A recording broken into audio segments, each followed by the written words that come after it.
Hello everyone, how are you?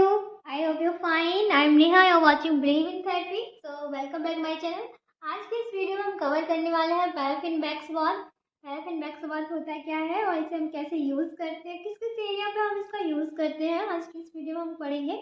और आज की इस वीडियो में हम कवर करेंगे कि कौन कौन सी टेक्निक होती हैं वैक्स का यूज़ करने की, और क्या क्या इसकी जो मॉडलिटीज़ हैं, क्या क्या इसके पार्ट यूज़ हो रहे हैं, क्या प्रोसीजर होता है, क्या इंडिकेशन कॉन्ट्रा इंडिकेशन है, सारा कुछ इस वीडियो में हम कवर करने वाले हैं। सो आप बने रहिए आप हमारे चैनल पे।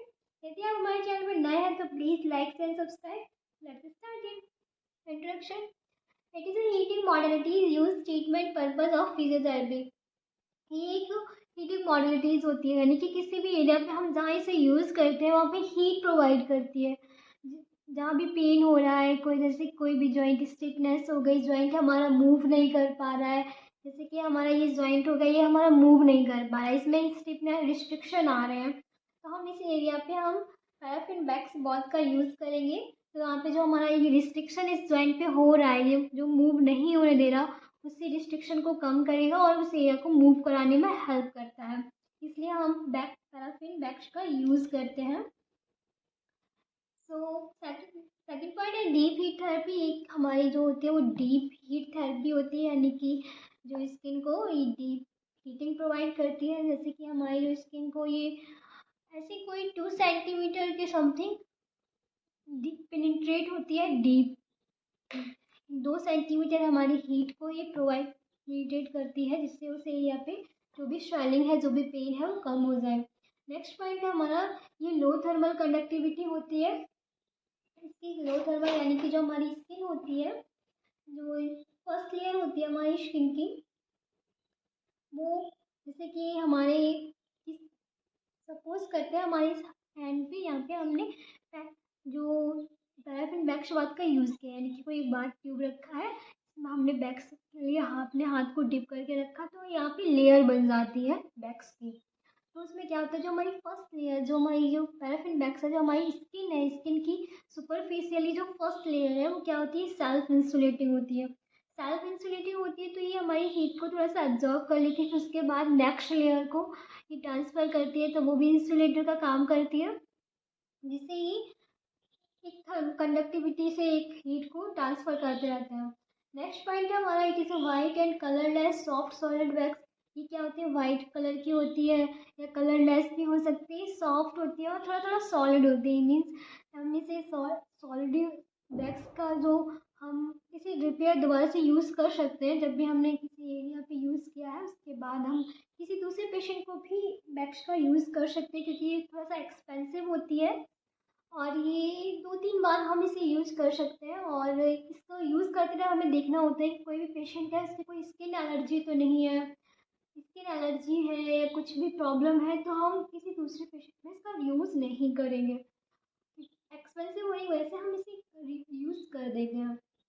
नेक्स्ट पॉइंट हमारा भी actual melting point of wax is 51 to 54 degree centigrade. जब हम इसका जो हम टेम्परेचर देते हैं 54 की समथिंग, हम जब टेम्परेचर देंगे तब ये जो हमारी वैक्स है ये तो मेल्ट होने लगती है। मेल्ट होगी, मेल्ट क्योंकि हम ये सॉलिड फॉर्म में होती है, सॉलिड फॉर्म से हमें इसे लिक्विड फॉर्म में कन्वर्ट करना होता है। लिक्विड फॉर्म में कन्वर्ट करने के लिए हमें इसको जो टेम्परेचर होता है वो टेम्परेचर 54 की समथिंग देना पड़ता है।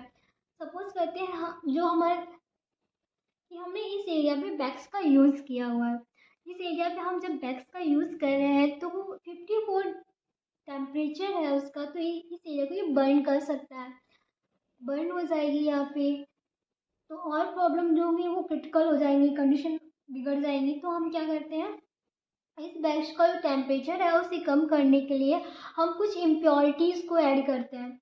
इम्प्योरिटी ऐड हो जाएंगी तो उसका जो टेम्परेचर है वो कम हो जाएगा और वो हमें बर्न नहीं करेगी हमारी स्किन को।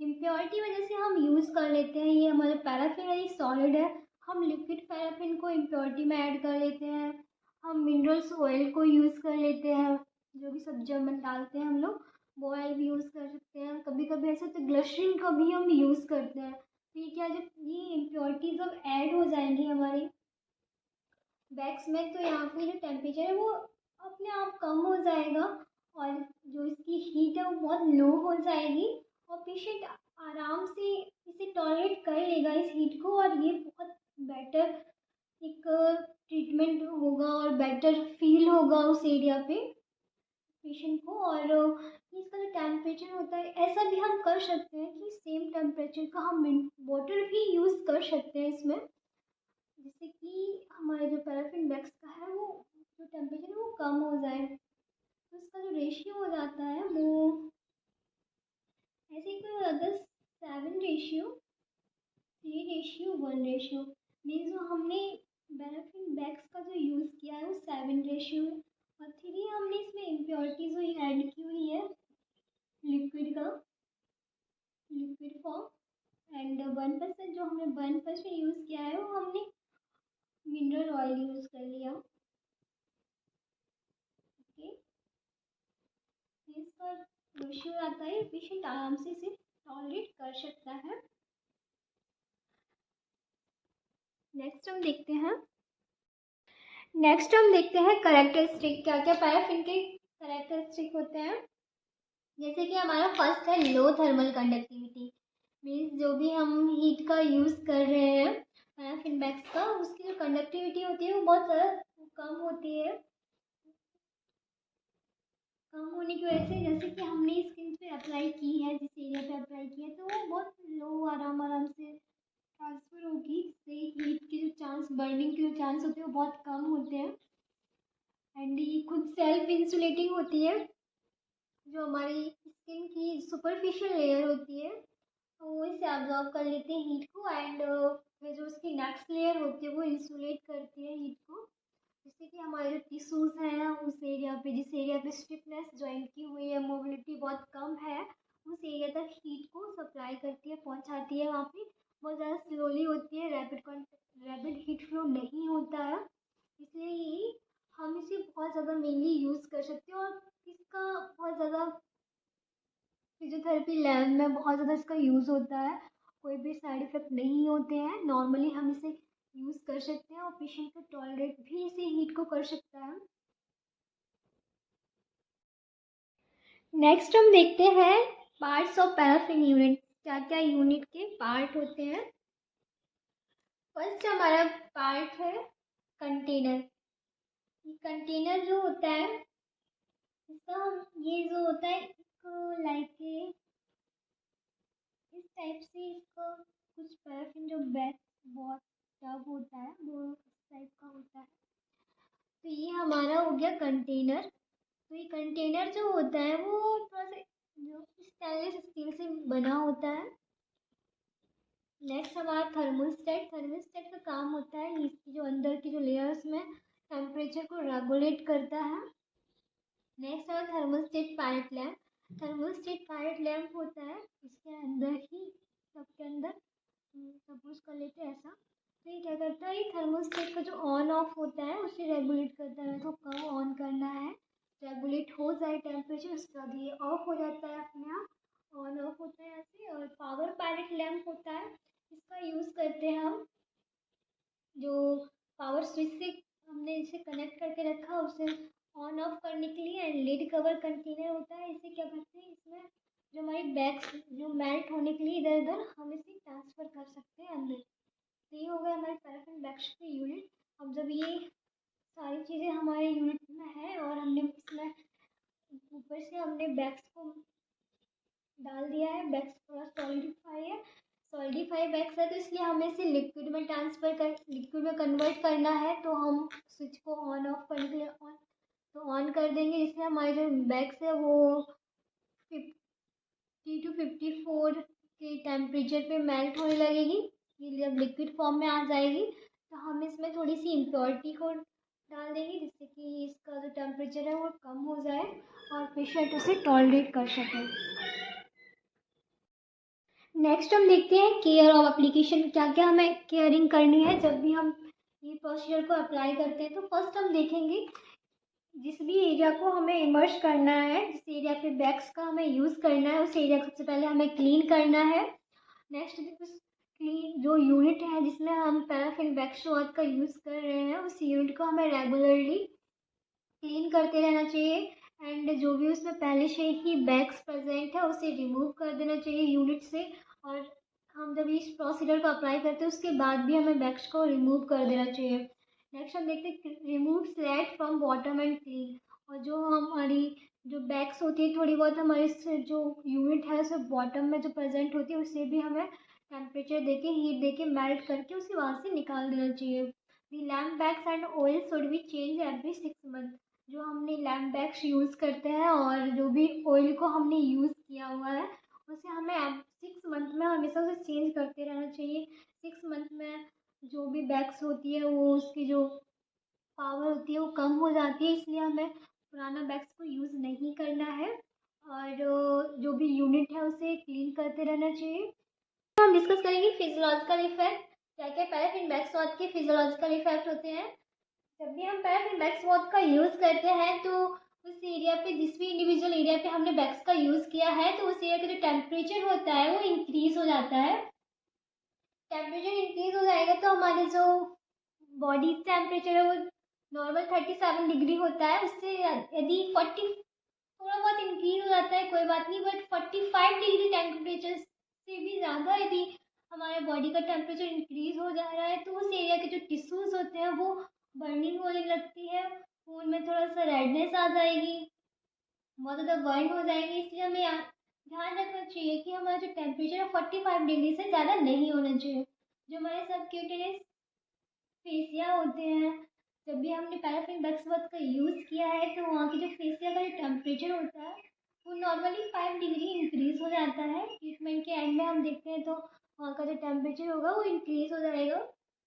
जो हमारी सुपरफिशियल मसल्स होती है जिस भी एरिया पे हमने वैक्स का यूज़ किया है, जैसे कि हमने इस एरिया पे वैक्स का यूज़ किया तो यहाँ की जो सुपरफिशियल मसल्स होती है उनका जो टेम्परेचर होगा वो 2 से 3 डिग्री इंक्रीज हो जाएगा। बट हमें याद रखना है कि हमें 45 डिग्री टेम्परेचर से इंक्रीज नहीं होना चाहिए, क्योंकि जो पैराफिन वैक्स वॉथ होती है उसका जो टेम्परेचर नॉर्मली होता है वो 52 डिग्री सेंटीग्रेड होता है। 52 डिग्री अगर सेंटीग्रेड हम यूज़ अपनी स्किन पे अप्लाई करेंगे तो बहुत ज़्यादा बर्निंग हो जाएगी, इसलिए उसमें थोड़ी सी जैसे कि इसमें हमने कुछ मिक्सचर करते हैं, उसका जो मेल्टिंग पॉइंट होता है उसको कम करने के लिए हम उसमें कोई भी vegetable oils minerals oil use कर देते हैं, इम्प्योरिटी ऐड कर देते हैं, जैसे कि हमारा लिक्विड पैराफिन हो गया, मिनरल ऑयल हो गया, ग्लिसरीन हो गया, जिससे कि उसका जो टेम्परेचर होता है वो कम हो जाता है। यदि हमने उतना इम्प्योरिटी ऐड नहीं की है तो इसका जो 52 डिग्री टेम्परेचर है वो हमारे डायरेक्टली बॉडी पे जब सरफेस में बॉडी की सरफेस में टचिंग में आएगा तो हम बहुत ज़्यादा बर्न कर सकता है। इसलिए हमारा फर्स्ट पॉइंट है इंक्रीज लोकल टेम्परेचर, यानी कि हमारा बॉडी का जो टेम्परेचर होता है वो हमें इंक्रीज हो जाता है जब भी हम वैक्स का यूज़ करते हैं। तो इंक्रीज टेम्परेचर होने की वजह से वहाँ का जो ब्लड सर्कुलेशन होता है, ब्लड सर्कुलेशन इंक्रीज हो जाता है, इनकी वेसो डायलेशन हो जाता है, वेसो डायलेशन हो जाएगा तो ब्लड सर्कुलेशन भी इंक्रीज हो जाएगा और जिस भी एरिया पे हमें उसकी ज़रूरत है वहाँ का जो भी न्यूट्रिएंट्स प्रोवाइड पहुँचाना है, ऑक्सीजन पहुँचानी है, जो भी टिश्यू की ऑक्सीजन डिमांड जितनी ज़्यादा है वहाँ तक हमें ऑक्सीजन पहुँचानी है। कोई भी प्रॉब्लम हुई है, पेन है, कुछ भी प्रॉब्लम हो रही है तो उससे ब्लड सर्कुलेशन हो जाने की वजह से वहाँ का जो पेन है वो कम हो जाता है। नेक्स्ट हमारा पॉइंट है एनाल्जेसिक इफेक्ट या बोले pain relief. Analgesic effect means जब भी हम वैक्स का यूज़ करते हैं तो जो इफेक्ट पड़ता है वो एक सेडेटिव इफेक्ट सा होता है। मीन्स जब भी हमने यूज़ किया हुआ है वैक्स का तो वहाँ पे जो फील हो रहा है वो बहुत कामनेस फील हो रहा है, पेशेंट बहुत कंफर्टेबल हो रहा है, पेन रिलीफ हो रहा है, उसे प्रॉब्लम नहीं हो रही है, कंफर्टेबली है एंड सूदिंग इफेक्ट हो रहे हैं, जिससे कि पेन रिलीफ हमें बहुत कम हो रहा है, मतलब पेन फील बहुत कम हो रहा है। नेक्स्ट हमारा है effect on sensory nerve. Means जो हमारी सेंसरी नर्व होती है उनका इफेक्ट कैसा होता है।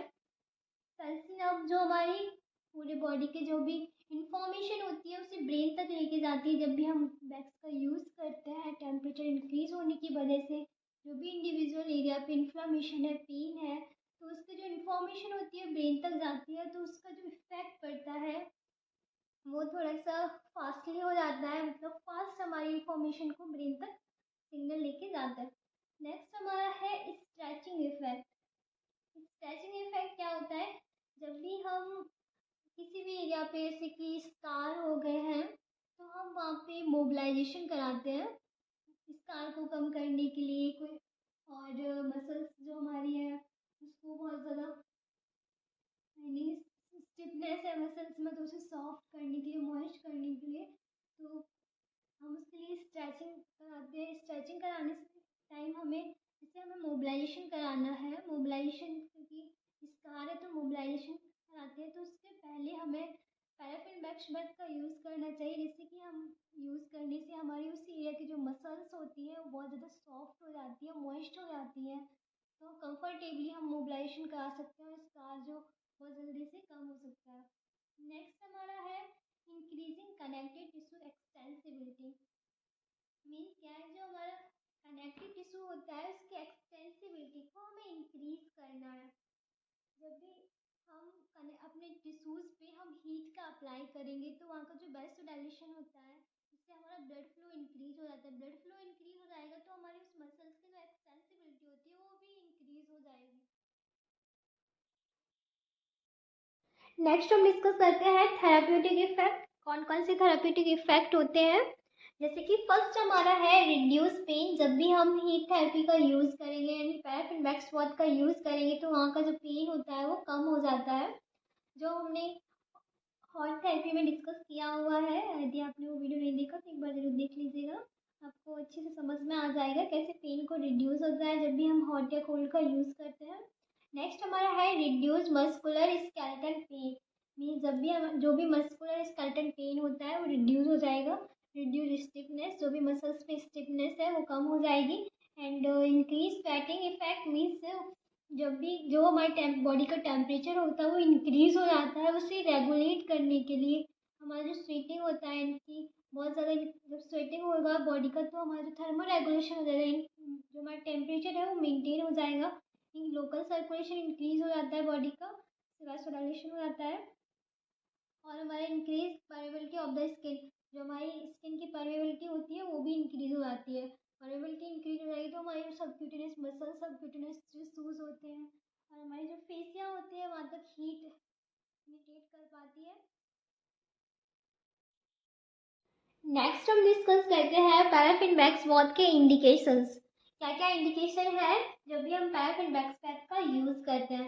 जैसे कि फर्स्ट पॉइंट है हमारा पेन एंड मसल स्पाज्म, यानी कि जब भी जिस एरिया पे पेन है, मसल्स में स्पाज्म है, स्पास्टिसिटी हो गई, तो वहाँ पे हम वैक्स का यूज करते हैं तो वहाँ की जो पेन होता है वो कम हो जाता है, स्पाज्म तो कम हो जाता है मसल्स का। नेक्स्ट हमारा है अडीमा एंड इन्फ्लामेशन। जब भी जो हमारे पोस्ट ट्रॉमेटिक जैसे कि ट्रामा हुआ है कोई भी, उसके बाद जो स्वेलिंग हो जाती है और तो वहाँ बहुत ज़्यादा स्वेलिंग है, बहुत ज़्यादा अडीमा हो गया, इन्फ्लामेशन है, तो उसी इन्फ्लामेशन को हम कम करने के लिए हम पैराफिन वैक्स वॉश का यूज़ करते हैं।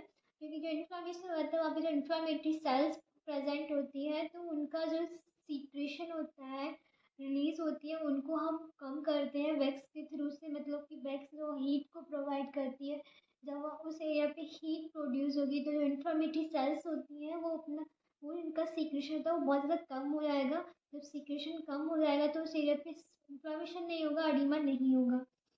नेक्स्ट हमारा अडेशन एंड स्कार मीन्स जब जिस एरिया पे जो भी मसल्स के टिश्यूज पे जो अडेशन है, स्कार है, उसे कम करने के लिए हम पैराफिन वैक्स वॉश का यूज़ करते हैं। क्योंकि उस एरिया के जो अडेशन है उसे जो मसल्स की अडेशन स्कार है उसे सॉफ्टनेस आ जाएगी, सूदिंग इफेक्ट होगा, इसलिए हम यूज़ करते हैं। नेक्स्ट हमारा है ऑस्टियोआर्थराइटिस। ऑस्टियोआर्थराइटिस यहाँ पे जो हमारी जॉइंट्स होते हैं, जॉइंट पे जो टिश्यू प्रेजेंट है वो डिजनरेट होने लगते हैं, उसकी डिजनरेशन को कम करने के लिए हम वैक्स वॉश का यूज़ करते हैं। क्योंकि अगर वहाँ उस एरिया पे हीट प्रोवाइड होगी तो वहाँ पे न्यूट्रिएंट्स पहुँचेगा, ऑक्सीजन पहुँचेगी, ब्लड सप्लाई अच्छी हो जाएगी, तो उस एरिया पे जो डिजनरेशन हो रहा है वो थोड़ा सा कम हो जाएगा, इसलिए हम पैराफिन वैक्स का ऑस्टियोआर्थराइटिस में यूज़ करते हैं। नेक्स्ट हमारा rheumatoid arthritis. Rheumatoid arthritis chronic inflammatory disease होती है ये मेनली अफेक्ट करती है हमारे नर्वस सिस्टम को, मतलब सॉरी इम्यून सिस्टम को, और वहाँ से अफेक्ट बहुत सारे जॉइंट्स पर अफेक्ट डालती है, जैसे कि हमारा जो भी डिस्टल जॉइंट हो गया, हैंड हो गया, हमारा फीट के जॉइंट, फीट हो गया, तो एंकल जॉइंट है, रिस्ट जॉइंट है, जो जॉइंट होती है उन्हें अफेक्ट करता है, तो उसको हम कम करने के लिए पैराफिन बैक स्वाथ का यूज़ करते हैं। नेक्स्ट हमारा है लो बैक पेन। जो भी हमारे बैक एरिया में पेन होता है उसे कम करने के लिए हम पैराफिन बैक स्वाथ का यूज़ करें। इन समय कोई भी पेन होता है, क्रोनिक है, एक्यूट है, उस पेन को कम करने के लिए हम पैराफिन बैक स्वाथ का यूज़ कर सकते हैं। नेक्स्ट हमारा पॉइंट है to accelerate healing specially in superficial injury. Healing process को एक्सेलरेट करने को, मतलब कि जो जिस भी एरिया पे इंजरी हुई है उस एरिया पे हम जब पैराफिन बैक स्वाथ का यूज़ करेंगे तो वहाँ का जो हीलिंग प्रोसेस होता है वो बहुत जल्दी फास्टली हीलिंग होगा, फास्टली प्रमोट होकर एक्सेलरेट हो जाएगा, जिससे वहाँ का एरिया की जो इंजरी है वो जल्दी से हीलिंग हो जाएगी। नेक्स्ट हमारा है post traumatic mobilization of joint. जो मोबिलाइजेशन ऑफ जॉइंट यानी कि जब भी ट्रॉमा हुआ है उसके बाद हम जब मोबिलाइजेशन कराते हैं जॉइंट का, तो हम वहाँ पे पैराफिन बैक स्वाथ का यूज़ करेंगे तो मोबिलाइजेशन कराने में बहुत ज़्यादा, मतलब एक कंफर्टेबली फील होगा, आराम से हम मोबिलाइजेशन करा सकते हैं, क्योंकि वहाँ की जो मसल्स टाइटनेस है, स्टिफनेस है, वो कम हो जाएगी और हम वहाँ पे आराम से मोबिलाइजेशन जॉइंट का करा सकते हैं। ये हमारे इंडिकेशन से हम कौन सा इंडिकेशन देखेंगे। नेक्स्ट हमारा है कॉन्ट्रा इंडिकेशन। पैराफिन बैक्स स्वाथ के कौन कौन से ऐसे कॉन्ट्रा इंडिकेशन है जिसमें हमें बैक्स का यूज़ नहीं करना है। जैसे कि फर्स्ट पॉइंट है हमारा ओपन वुंड। जो कोई भी ओपन वुंड है तो वहाँ पे हमें पैराफिन बैक्स का यूज़ नहीं करना है। Second point infective condition. कोई भी इन्फेक्शन है हमारी स्किन पे तो इन्फेक्टिव कंडीशन में हमें यूज़ नहीं करना है, क्योंकि इन्फेक्शन है तो अगर हम पैराफिन बैक स्वाथ का यूज़ करेंगे तो इन्फेक्शन के स्प्रेड होने के बहुत ज़्यादा चांसेस हो सकते हैं, इसलिए हमें यूज़ नहीं करना है। एलर्जी रेसिस, मीन्स कोई भी एलर्जी है स्किन पे तो हमें पैराफिन बैक स्वाथ का यूज़ नहीं करना है। डीप वेन थ्रोम्बोसिस, यानी कि डीप वेन थ्रोम्बोसिस मीन्स होता है जो भी हमारे लेग में जो ब्लड क्लॉटिंग हो जाती है थ्रोम्ब वेन में हमारी, तो उसमें भी हमें पैराफिन बैक स्वाथ का यूज़ नहीं करना है। नेक्स्ट हमारा है skin condition like acute dermatitis. कोई भी स्किन कंडीशन है, डर्मेटाइटिस है, यानी हमारी स्किन पे कोई भी प्रॉब्लम होती है, रैसेस है, इन्फेक्शन है, एलर्जी है, तो हमें पैराफिन बैक स्वाथ का यूज़ नहीं करना है। नेक्स्ट हमारा है empire skin sensation. Empire skin sensation means जो हमारी स्किन का सेंसेशन है पेशेंट फील नहीं कर पा रहा है, हॉट एंड कोल्ड में कोई डिफ्रेंशिएट नहीं कर पा रहा है पेशेंट, तो हमें पैराफिन बैक स्वाथ का यूज़ नहीं करना है। मीन्स हमारा पेशेंट हमें ये बता नहीं पा रहा है, मतलब कि हाइपोस्थेसिस है, हाइपरथर्मिया है, हाइपोथर्मिया है, या टेम्परेचर बहुत ज़्यादा है, टेम्परेचर बहुत कम है, एनेस्थीसी, मतलब वो एक फील नहीं कर पा रहा है कैसा टेम्परेचर है, तो हमें पैराफिन बैक स्वाथ का यूज़ नहीं करना है। नेक्स्ट हमारा सम डर्मेटोलॉजिकल कंडीशन, बहुत ऐसी कुछ कंडीशन होती है हमारी डर्मिस से रिलेटेड, मीन्स जैसे कि हमारा डर्मेटाइटिस हो गया, इशीमिया हो गया, तो ऐसी कंडीशन में भी हमें पैराफिन बैक स्वाथ का यूज़ नहीं करना है। जब भी हमारे पास पेशेंट आता है तो हमें कुछ चीज़ों को हमेशा याद रखना चाहिए कि पेशेंट का जो सेंसेशन है उसे चेक कर लेना चाहिए पेशेंट को। एप्लीकेशंस इन पैराफिन बैक स्वाथ, सो डिस्कस करते हैं पैराफिन बैक स्वाथ के कौन कौन से ऐसे मेथड हैं जो हम पेशेंट पे अप्लाई करते हैं। फर्स्ट सबसे पहले हमें, जब भी कोई हमारे पास पेशेंट आता है तो पेशेंट को हमें उस पेशेंट को पहले से चेक कर लेना चाहिए, उसकी प्रिपरेशन कर लेनी चाहिए, जब हम उसके बाद ही कोई से मेथड का यूज़ करना चाहिए मुझे। जैसे कि कोई भी पेशेंट आया है तो सबसे पहले हम उसे जो भी बैक्स का ट्रीटमेंट दे रहे हैं उसे एक्सप्लेन करना है। इन समय पेशेंट को पहले से बताना है कि जो भी हमने आपको पैराफिन बैक्स वेल्थ का यूज़ करेंगे उसके क्या क्या यूजेस हैं, क्या क्या इंडिकेशंस हैं, क्या क्या कॉन्ट्रा इंडिकेशंस हैं, और हम क्यों इसका यूज़ कर रहे हैं, जो हम क्या नेचर है हमारे बैक्स ट्रीटमेंट का। तो हम जिस भी एरिया पे हम बैक्स का यूज़ कर रहे हैं उसे सबसे पहले क्लीन कर लेना चाहिए, इंस्पेक्ट कर लेना चाहिए, कोई भी कॉन्ट्राइंडिकेशन तो नहीं है, कोई भी इंजरी या कोई भी स्किन डिजीज़, कोई भी एलर्जी तो नहीं है, चेक कर लेना चाहिए। इसके बाद हमें कोई भी या वुंड देखने को मिलता है, तो उसे जो भी ओपन वुंड है उसे हमें कवर कर देना चाहिए, रैप कर देना चाहिए कोई भी पॉलीथीन से या किसी चीज़ से, जिससे कि वहाँ का जो इन्फेक्शन है वो और स्प्रेड ना हो। और उस एरिया को जिस पे हमें ट्रीट करना है उसे वॉश करना है, फिर उसके बाद ड्राई करना है, उसके बाद ही हमें यूज़ करना है। और चेक कर लेना चाहिए कि जो हमारा वैक्स है, जिस मॉइस्ट वैक्स का हम यूज़ करें उसका टेम्परेचर क्या है। और पेशेंट को इंस्ट्रक्ट करना चाहिए कि जब भी हम जिस भी एरिया पे हम पैराफिन वैक्स का यूज़ कर रहे हैं तो उस एरिया पे हमें कोई भी मूवमेंट नहीं करना है। जैसे कि हमने पैराफिन वैक्स वॉश का यूज़ किया है इस एरिया पे, तो हम उसके बाद यदि हम मूवमेंट कर रहे हैं तो हमारी जो वैक्स का वो क्रैकिंग हो जाएगी वैक्स वहाँ से, और ये मीन्स एक अच्छा सा लेयर नहीं बन पाएगा, क्योंकि हमें 4 to 6 लेयर्स बनानी होती है, उसके डिप करना होता है, अलग अलग उसके मेथड है, अभी हम एक्सप्लेन करेंगे उसके बारे में। सबसे पहले हमें बस पेशेंट की प्रिपरेशन समझ लेनी चाहिए कि हमें पेशेंट को प्रिपेयर कैसे करना है, उसे सारी चीज़ें हमें बतानी होंगी पहले से ही, उसके बाद ही हम ट्रीटमेंट देंगे। तो जब भी हम ट्रीटमेंट देंगे उससे पहले हमने जब एरिया को इंस्पेक्ट कर लिया है, उस जो भी क्लाइंट है हमारे पास, जो भी इंडिविजुअल पेशेंट है, उसके बाद हम मतलब श्योर हो जाएंगे कि एरिया क्लीन है, और कोई भी जो उसमें ज्वेलरी है, कुछ भी चीज़ ऐसी है जो जैसे कि रिंग हो गई, ज्वेलरी है, हैंड वॉच है, कुछ भी है उसे रिमूव करना है। और जब ट्रीटमेंट देंगे तो हम उसे उस एरिया पे जिसपे हमने पैराफिन वैक्स का यूज़ किया है, तो उस एरिया को हमें 4 to 5 बार डिप करना है। जो भी हमारा कंटेनर है, जो भी हमारे पैराफिन वैक्स बॉथ का जो यूनिट है उसमें 4 to 5 बार हमें डिप करना है, उसका निकालना। नेक्स्ट हम जब देखेंगे जो हमारी डिपिंग का प्रोसेस होता है, 4 to 6 टाइम की जो लेयर होती है वो डन हो जाती है, कंप्लीट हो जाती है। उसके बाद जो हम जिस एरिया पे हमने वैक्स का यूज़ किया है तो उस एरिया को हम एक प्लास्टिक लेयर यानी प्लास्टिक कोई पॉलीथीन है उसमें हम उसे रैप करके रख थोड़े टाइम के लिए छोड़ देंगे, यानी वहाँ पे वार्मनेस थोड़ा सा जो वार्मनेस है वो बनी रहे, इसलिए हम उसे रैप कर देंगे।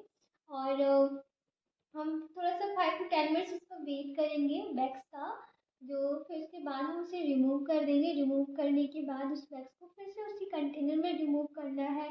और उसके बाद हम एक टॉवल्स को यूज़ करेंगे वहाँ पे, जो जो वहाँ पे उसे थोड़ा सा क्लीन करने के लिए और ड्राई करने के लिए। हम देखते हैं कौन कौन से ऐसे मेथड है जिसमें हम वैक्स का यूज़ करते हैं किस किस तरीके से। जैसे कि हमारा फर्स्ट पॉइंट है डायरेक्ट पोरिंग मेथड। मीन्स नाम से ही पता चल रहा है डायरेक्ट पोर करना है इसमें। जो हमने हमारा जो पैराफिन वैक्स बॉथ का जो यूनिट है, यूनिट में जो हमारा जो मेल्टिंग पैराफिन वैक्स बॉथ है, इसका टेम्परेचर को हमने कम कर लिया है कुछ इम्प्योरिटीज़ को मिला के ऐड ऑन करके, तो उसका जो टेम्परेचर है वो हमारा इतना हो गया कि हम जो पेशेंट है वो टॉलरेट कर सके आसानी से। तो उसको हम क्या करेंगे, मीन्स हमारा जैसे कोई जॉइंट है तो उसे तो हम आराम से यूनिट में डिप कर सकते हैं, बट हमारा कोई जैसे कि हमारी आर्म हो गई, हमारा फोर आर्म हो गया, तो उसे हम यूनिट में डिप नहीं कर सकते हैं। इसके लिए एक मेथड होता है डायरेक्ट पोरिंग मेथड। तो उसमें क्या करेंगे हम, तो जो भी हम वैक्स को एक मग में लेंगे, मग के थ्रू उस एरिया पे हम वैक्स को डालेंगे। उसके बाद जो लेयर फॉर्मेशन होगा 4 to 6 लेयर हो जाएगी, इनके हम ये 15 to 20 मिनट्स के लिए इस ट्रीटमेंट टाइमिंग का ड्यूरेशन रखते हैं। तो एक ये मेथड हो गया डायरेक्ट पोरिंग मेथड। सेकंड है हमारा brushing and painting method. Means brushing और पेंटिंग मेथड क्या होता है कि हम ये एक हेल्प लेते हैं पेंट के, जैसे कोई भी पेंट ब्रश होता है उसकी हेल्प से हम इस मेथड को अप्लाई करते हैं। जैसे कि हमारा ये मेथड यूज़ किया जाता है, जैसे कि हमारा नी जॉइंट हो गया, एल्बो हो गया, शोल्डर हो गया, मोर बॉडी पार्ट्स तो हो गए बहुत सारे जो हम डिप नहीं कर सकते, तो इस एरिया पे हम पैराफिन वैक्स वॉश का पेंटिंग मेथड से यूज़ करते हैं। इनकी ब्रशिंग करेंगे, ब्रशिंग जैसे हम कलर करते हैं दीवार पे, कोई भी पेंट करते हैं तो उसके जैसे हम हम उसी जैसे करेंगे, जिससे 8 to 10 लेयर्स हमें फॉर्म करनी होती है। ऐसे हम फर्स्ट सेकंड थर्ड फोर्थ, तो इससे क्या होता है इसमें जो हमारा एरिया होता है बहुत ज़्यादा एरिया को हम इसमें इन्वॉल्व कर सकते हैं, और कोई भी बर्न के जो चांसेस होते हैं वो कम होते हैं। और इसमें जो पेशेंट होता है वो हीट को टॉलरेट कर सकता है आसानी से। उसके बाद हम जब 8 to 10 लेयर्स फॉर्म हो जाएंगे उसके बाद हम इसे रैप कर देंगे कोई भी पॉलीथीन में, और उसके बाद हम ये ट्रीटमेंट टाइम को थोड़ा सा वेट करेंगे 5 मिनट। उसके बाद हम वो जो एरिया है वो सॉफ्ट हो जाएगा। नेक्स्ट हमारा मेथड है dip and immerse method, dip and leave in method. Means dip या इमर्श बोले या dip and leave in method, means नाम से डिप एंड लीव, डिप किया लीव किया। तो इसमें क्या होता है, कॉमनली यूज़ करते हैं जैसे हमारे डिजिटल पार्ट के लिए, जैसे कि हमारा रिस्ट जॉइंट हो गया, एंकल जॉइंट हो गया। तो इसमें बार बार हम मतलब उसे इमर्श करेंगे और बाहर निकालेंगे, इमर्श करेंगे। नाम से ही इस मेथड का पूरा प्रोसीजर पता चल रहा है।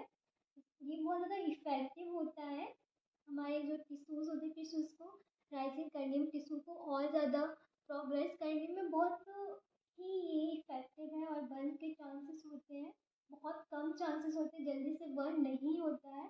3 to 4 टाइम हम इसका यूज़ मतलब लेयर फॉर्म करेंगे तो उसमें पतला सा मतलब पतला सी कोटिंग हो जाती है। और 3 to 4 लेयर्स बनाएंगे तो पतली सी कोटिंग होगी।